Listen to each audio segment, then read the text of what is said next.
17 metallic elements, rare earths, are the hidden force behind our modern world. Though you may never see them, they are present in almost every piece of advanced technology we use daily, quietly enabling the devices and systems that define our age. Names like neodymium, yttrium, and lanthanum may sound obscure, but they're essential to smartphones, electric cars, and wind turbines. These elements are the unsung heroes, working behind the scenes to make our modern conveniences possible. From the phone in your pocket to the renewable energy powering your home, their unique properties make our technology smaller, faster, and more efficient. Without rare earths, the miniaturization and high performance we expect from our electronics would be impossible, and innovation would slow to a crawl. Without them, the digital revolution and green energy would stall. Our world would look very different, less connected, less sustainable, and far less advanced. The term rare earth is misleading. Many are as common as lead, but extracting and processing them is costly and environmentally damaging. Mining these elements leaves a heavy footprint, with toxic waste and pollution threatening local communities and ecosystems. For decades, Western nations outsourced this dirty work, leading to a global dependency on a single supplier. This decision has shaped the world's supply chains and left many countries vulnerable to disruption. Neodymium powers EV motors and headphones. Yttrium is vital for LED screens and lasers. Others are crucial for MRI scanners, defense, and refining oil.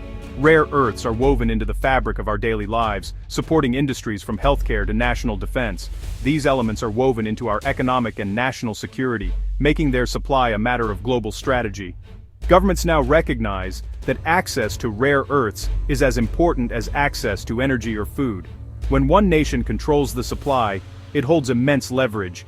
This dominance can influence global markets, international relations, and even the outcome of technological competition. In today's tense geopolitical climate, the invisible elements powering our lives have become a very visible source of power.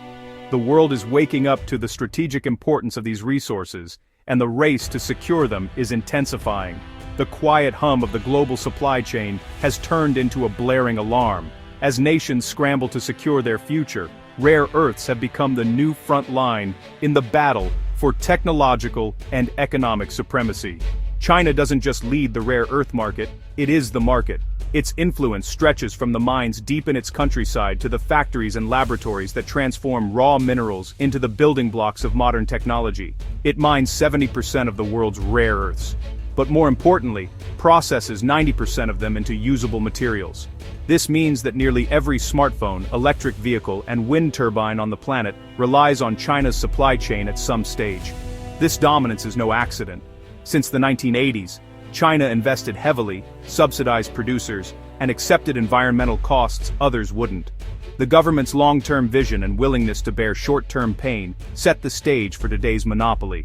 Deng Xiaoping's declaration, "The Middle East has oil, China has rare earths," became reality. His words signaled a strategic shift that would shape global industry for decades. China's control gives it the power to set prices, dictate terms, and restrict supply.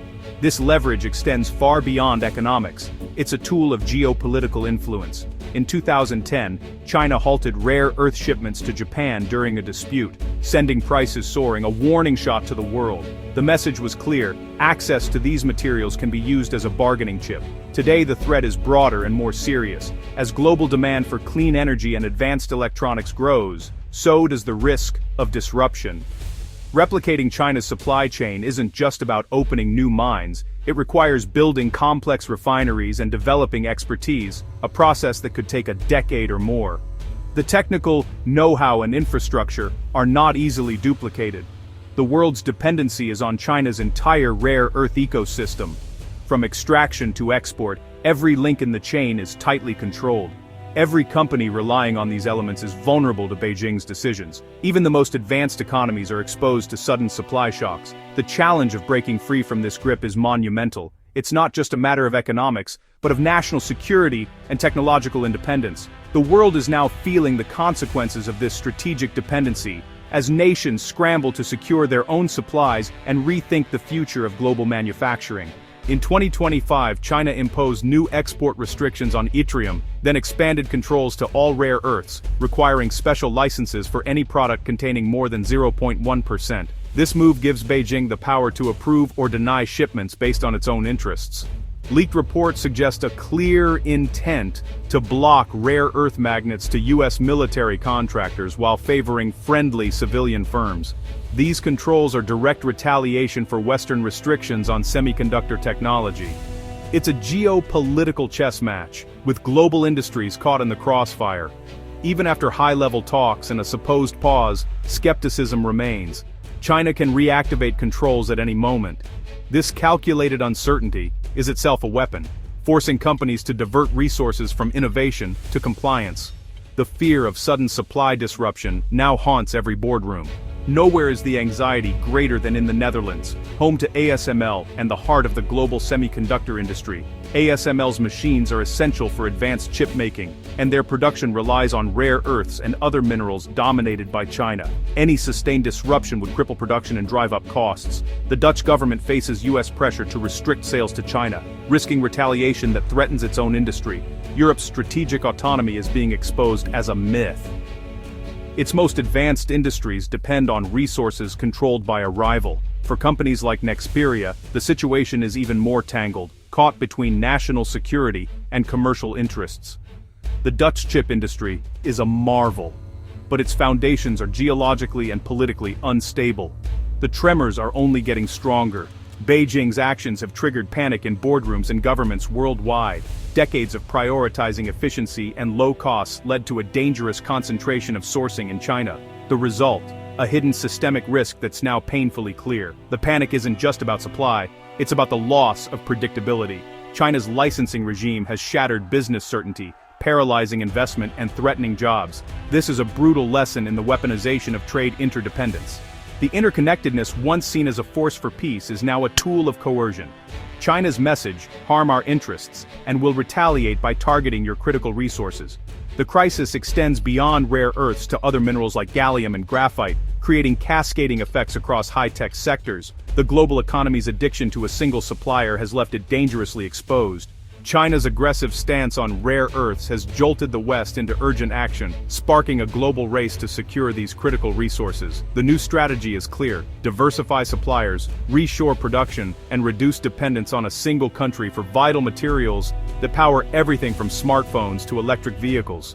The US is pursuing friendshoring, striking deals with Kazakhstan, and exploring new sources in Greenland and Ukraine.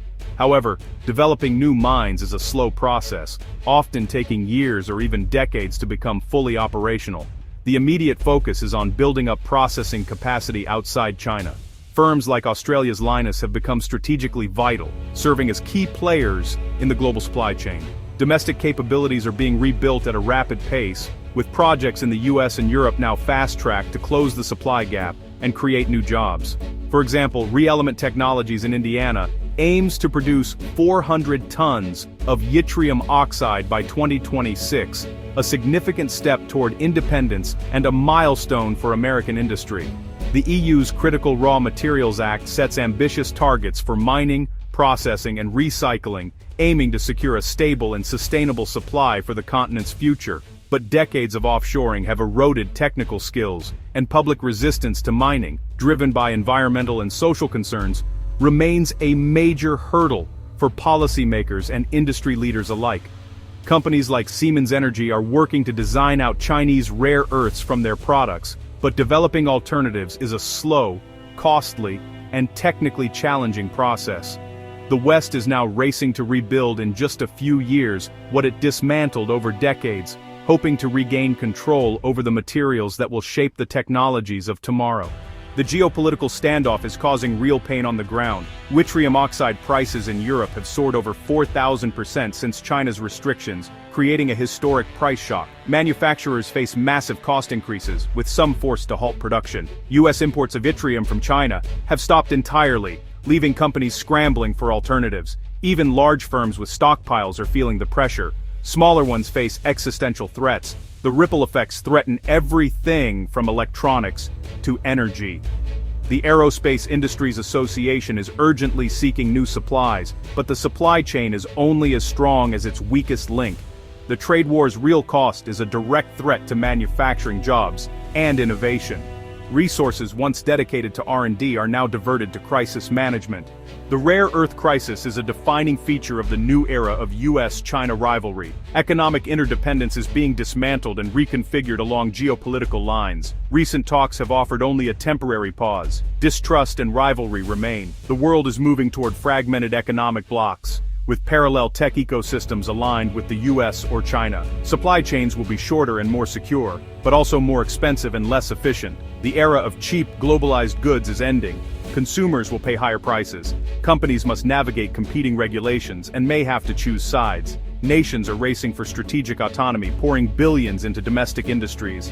The Thanksgiving 2025 deadline for a US-China agreement will be a critical test. Will it de-escalate tensions or spark the next round? The world is scrambling to find its footing in a more divided and dangerous landscape.